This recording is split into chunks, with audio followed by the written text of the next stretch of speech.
வணக்கம். இது அடிப்படை ஜோதிடம். இந்த ஆடியோவில் ஷட் பலம் அப்படின்னு பார்க்க போகிறோம். ஷட் அப்படின்னாலே 6.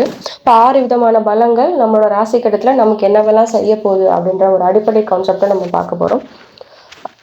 அதாவது நன்மை செய்யுமா தீமை செய்யுமா, நன்மை செஞ்சால் யாருக்கு நன்மை செய்யும், தீமை செய்தால் யாருக்கு தீமை செய்யும், இதுதான் அந்த ஷட் பலத்தோட கான்செப்ட்.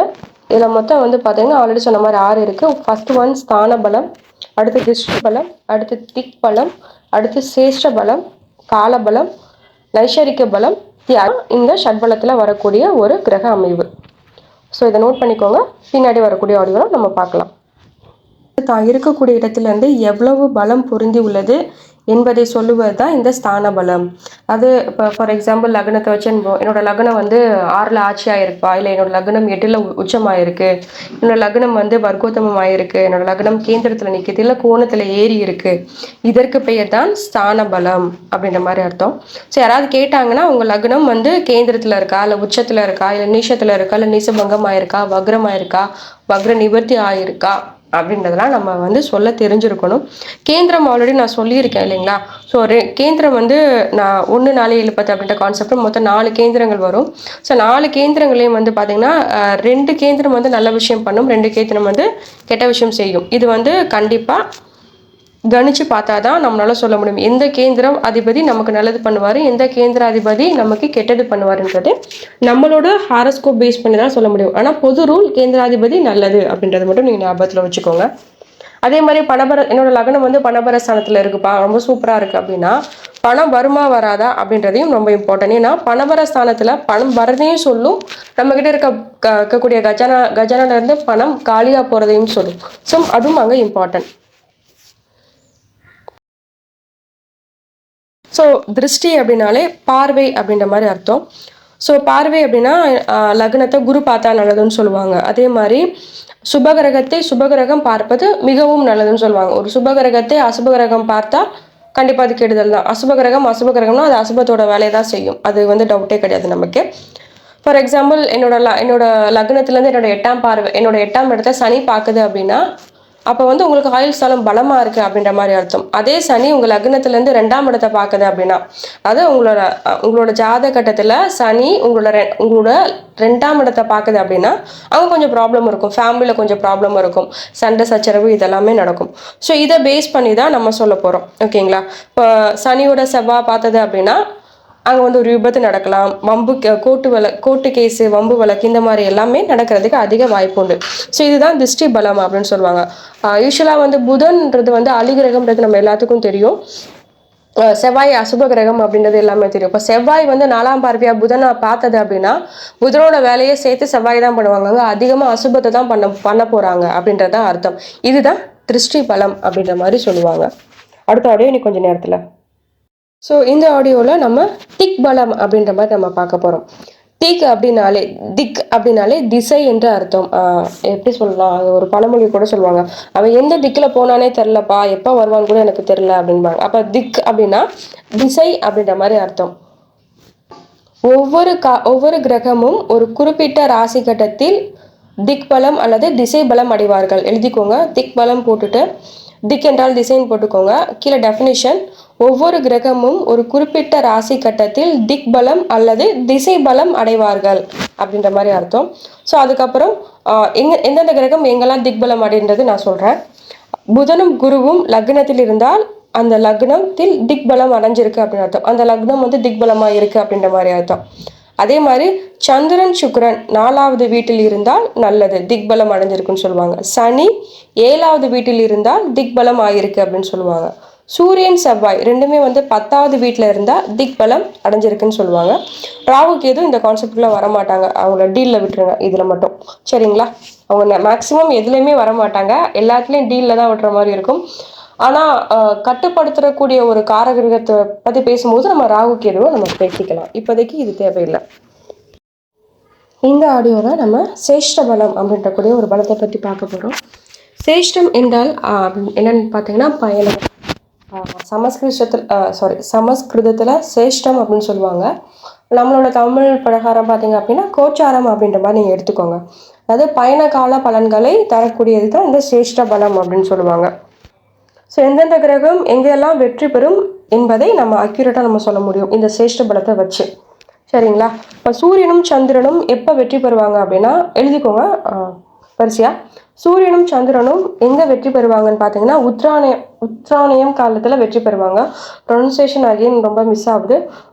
உத்ராயணம் காலத்தில் வெற்றி பெறுவாங்க. அதாவது தை மாதத்துலேருந்து ஆணி மாதம் வரையும் அவங்க வந்து அதிகமாக பலமாக இருப்பாங்க அப்படின்ற மாதிரி அர்த்தம். சரிங்களா? அந்த இடத்துல ரொம்ப அதிகமாக பலமாக இருப்பாங்கன்னு எழுதிக்கோங்க. ஏனைய கிரகங்கள், அதாவது சூரியன் சந்திரன் தவிர ஏனைய கிரகங்கள் வக்ரம் பெறும்போது பலமாக இருப்பாங்க. அதே மாதிரி கிரக யுத்தத்தில் எந்த கிரகம் வெற்றி பெறுதோ அந்த கிரகம் பலமாக இருப்பாங்க அப்படின்ற மாதிரி அர்த்தம். சந்திரனோட எந்த கிரகமும் சேர்ந்தாலும் ஜெயிக்கும் அப்படின்ற மாதிரி சொல்லுவாங்க.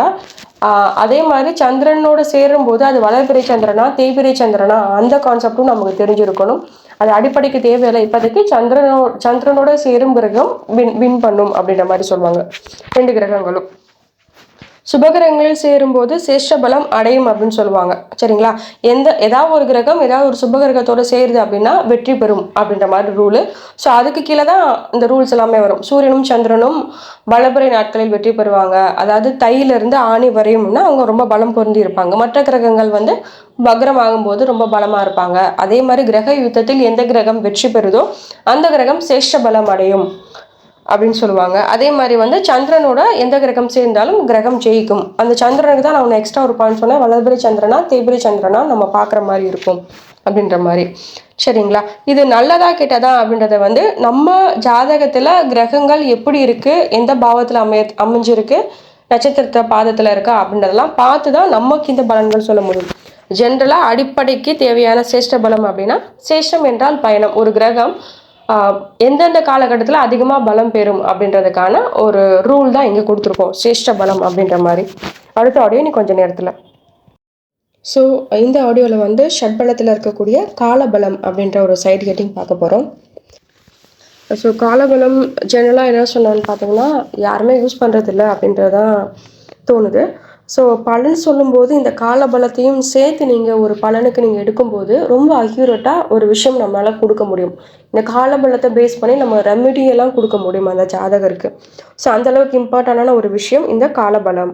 ஒரு சம்பவம் எப்போ நடக்க போகுது, இல்லை எப்போ ஸ்டார்ட் ஆகுச்சு, இல்லை எப்போ முடிய போகுது, இல்லை எப்போ முடிவுக்கு வரும், அதாவது past tense, present tense, future tense மூணையுமே இந்த காலபலத்தை பேஸ் பண்ணி நம்மளால் எடுத்து சொல்ல முடியும். காலம் பலம் அப்படின்றது 2 வகையாக பிரிக்கலாம். ஸோ பகல் இரவு அப்படின்ற மாதிரி நீங்கள் போட்டுக்கோங்க. பகலுக்கு யாரெல்லாம் வருவாங்கன்னா சூரியன், குரு, சுக்கிரன் இவங்கெல்லாம் வந்து பகல் பொழுதில் அதிகமாக பலம் அடைவார்கள் அப்படின்ற மாதிரி அர்த்தம்.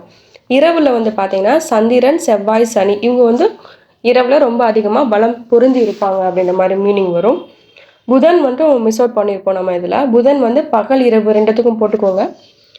இது வந்து அலிகிரகம் அப்படின்ற மாதிரி நம்ம சொல்லியிருப்போம், ஆல்ரெடி பேசியிருந்திருப்போம். ஸோ அதனால் வந்து புதன் யார் கூட சேர்றாங்களோ அவங்க கூட அவங்கள்ட்ட வந்து அப்படி மாறிக்குவாங்க. ஸோ இதுதான் காலபலம். இந்த ஆடியோவில் நைசரிக்க பலம் அப்படின்றத பார்க்க போகிறோம். அதாவது கிரகங்களின் பல்வேறு பலங்களை பற்றினா உள்ளடக்கியது தான் இந்த நைசரிக்க பலம் அப்படின்னு சொல்லுவாங்க. சிலவங்களாம் எனக்கு குரு திசை வந்துருச்சுப்பா, நான் சூப்பராக இருக்க போகிறேன் அப்படின்றதும் சொல்லுவாங்க. ஆனால் அதெல்லாம் அப்படி காமனாக அப்படி எடுத்துக்க முடியாது. குரு பாதகாதிபதி வேலையும் செய்வார். அதே மாதிரி சனி திசை வந்துடுச்சு, நான் வந்து எனக்கு ரொம்ப கஷ்டமாக நடக்க போகுது அப்படின்றதையும் சொல்லுவாங்க. நம்ம அதை அப்படியே எடுத்துக்க முடியாது. சனி வந்து என்ன சொல்கிறது, நீதிமான் அப்படின்ற மாதிரி நம்ம சொல்லுவோம். ஸோ நீ பண்ண வேலைக்கு அவர் கூலி கொடுப்பாரே தவிர அவர் வந்தனால உனக்கு கஷ்டம் அப்படின்றதெல்லாம் சொல்ல முடியாது. பேஸ்ட் ஆன் கர்மா, உங்களோட ஜாதகத்தை பேஸ் பண்ணி சனி திசை நல்லதா கெட்டதான்றதை நம்ம பார்க்க முடியும். 9 கிரகம் இருக்குது ஜென்ரலாக நம்ம பார்த்துருப்போம். அந்த 9 கிரகம் உங்களோட ஜாதகப்படி ஒரு வலிமை வாய்ந்த கிரகமாக இருக்கும். அதாவது நீங்கள் பிறந்த லக்னத்துக்கு அந்த ஒரு கிரகம் வலிமை வாய்ந்ததாக இருக்கும். பட் உங்கள் ஜாதகத்தில் அது போய் கெட்டு போயிருந்தாலும், ஒரு நீசமான இடத்துல இருந்தாலோ இல்லை நீச பங்கமான இடத்துல இருந்தாலும் அது வந்து ஒரு நார்மல் ஜாதகம் அப்படின்ற மாதிரி தான் நம்ம எடுத்துக்க முடியும். அதே மாதிரி 9 கிரகங்கள் வந்து வலிமை வாய்ந்த கிரகம் உங்களோட ஜாதக கட்டத்தில் இருக்குது. அதுக்கான திசாபுதிகள்லாம் நடக்குது அப்படின்னா உங்களை அடிச்சுக்க யாருமே இருக்க முடியாது. நீங்கள் அந்த காலகட்டத்தில் ஒரு விஐபியாக மாறுவீங்கிறதுக்கான ஒரு அடிப்படை தான் இந்த விஷயம். சரிங்களா? ஸோ உயர்நிலை போகும்போது நைசரிக்க பலம் வச்சு நம்ம நிறையா பேசுவோம். ஏன்னா இந்த நைசரிக்க பலம் வச்சு நம்ம பலன் எடுக்கும்போது ரொம்ப அக்யூரேட்டாக வருது. உனக்கு சூப்பராக இருக்குது காலம், நீ தொட்டதெல்லாம் தொழுங்குனா அவன் எதை தொடுவான், எதை தொடணும், எதை தொடக்கூடாதுன்றது ஒரு இம்பார்ட்டன்ட். உன்னோட நட்சத்திர பாதத்துக்கு நீ இந்த பிஸ்னஸ் பண்ணேன்னா நல்லா இருப்பானா, கண்டிப்பாக அந்த பிஸ்னஸ் பண்ணாதான் நல்லா இருப்பான். அதை விட்டுட்டு வந்து நீ தொட்டதெல்லாம் தொழுங்குன்றதுக்காக அவன் சம்மந்தமே இல்லாத ஒரு பிஸ்னஸ் பண்ணான் அப்படின்னா அது வந்து அவனுக்கு வளர்ச்சியை கொடுக்கும். ஆனால் பிஐபின்னு சொல்லக்கூடிய அந்த வார்த்தைக்கான வளர்ச்சி கொடுக்காம ஒரு ஆவரேஜ் வளர்ச்சியை கொடுக்கும். சரிங்களா? ஸோ இதுதான் அந்த நைசீரியக்க பலம். இது உயர்நிலைக்கு ரொம்ப ரொம்ப ரொம்ப முக்கியம். இப்போ நான் கீழே சொல்கிறேன், நோட் பண்ணிக்கோங்க. ஒரு கிரகங்கள் மற்றொரு கிரகங்களை விட வலிமை வாய்ந்தது அப்படின்றத நம்மளோட கணக்கு. அப்படி பார்க்குறப்ப மொத்தம் 9 கிரகங்களில், அதாவது ராகு கேது எல்லாத்தையும் சேர்த்துக்கோங்க. சேர்த்து 9 கிரகங்களில் எந்த கிரகம் அதிக பலம் பொருந்தியதுலேருந்து நான் ஆரம்பிக்கிறேன். சரிங்களா? ஸோ இருக்கிறதுலே கேது தான் ரொம்ப அதிகமான பலம் பொருந்திய கிரகம் அப்படின்றத எழுதிக்கோங்க. கேது வலிமை வாய்ந்த கிரகம். அதுக்கடுத்து வலிமை வாய்ந்த கிரகம் யாருன்னு பார்த்தீங்கன்னா ராகு வருவாங்க. ராகு கீழே சூரியன், சூரியன் கீழே சந்திரன் போட்டுக்கோங்க. சந்திரன் கீழே சுக்கிரன். சுக்கிரன் வந்து வலிமை வாய்ந்த கிரகம் அப்படின்ற மாதிரி அர்த்தம் வரும். அதே மாதிரி குரு கீழே புதன், புதன் கீழே செவ்வாய் கீழே சனி. ஓகேங்களா? இப்போ மறுபடியும் நான் சொல்கிறேன். கேது, ராகு, சூரியன், சந்திரன், சுக்கிரன், குரு, புதன், செவ்வாய், சனி. அப்படியே நான் டிசைனிங் ஆர்டரில் நான் சொல்லியிருக்கேன். நான் கேது தான் இருக்கல டாப் ஃபஸ்ட்டு பலம் பொருந்திய கிரகம். அதுக்கப்புறம் செகண்ட் பிளேஸில் வரக்கூடியவர் யாருன்னு பார்த்தீங்கன்னா ராகு. தேர்ட் பிளேஸில் வரக்கூடியவர் வந்து சூரியன்.